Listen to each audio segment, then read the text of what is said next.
been a number of moves, and I've seen this as well, to allow for offshore drilling, to clean up or fix up those regulations. Also moves to export U.S. LNG overseas. Are we seeing moves on the energy front from the Trump administration that aren't getting picked up as much in the media?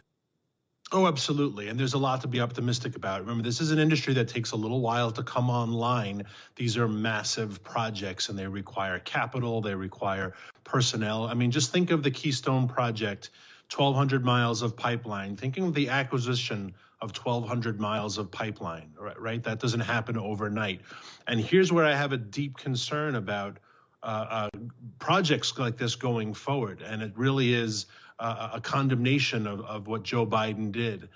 He set a terrible and ugly and dangerous precedent because if you are in this space, are you going to reopen this pipeline? Are you going to do any infrastructure project that requires more than 4 years if the next president can just cancel it? If they restarted a Keystone or any project of that size right now, it would be a year and a half before you actually started construction. That's just how long acquisition and movement of personnel requires.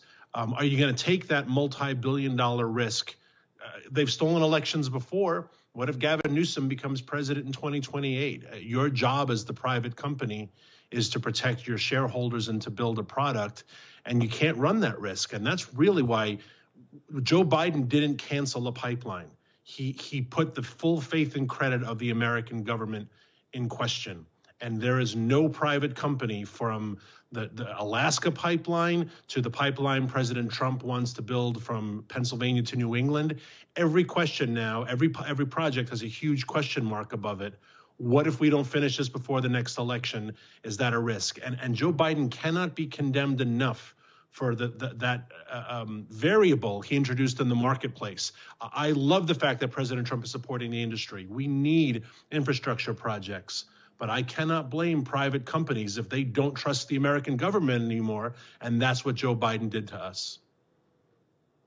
And that's a huge piece of it, too. So you've got these companies out there saying, wait, why invest in the United States? Why build this infrastructure if all of a sudden the liberals and the greenies get in there, or liberals beholden to the greenies, same idea, are going to come in and start canceling anything? Now, that makes sense. Are we starting to see the market then shift, looking at President Trump and looking at the new administration? 1 minute. Yes, like I said, there's a lot to be optimistic about.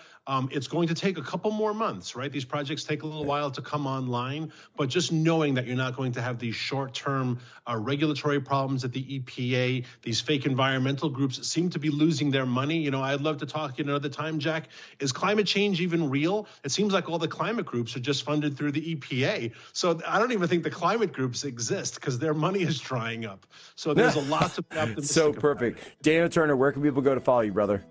PowerTheFuture.com. Make sure they're checking it out, folks. PowerTheFuture.com. Restoring America's energy dominance. Energy dominance. That's exactly what we want. We'll be right back here, Human Events Daily, as we continue.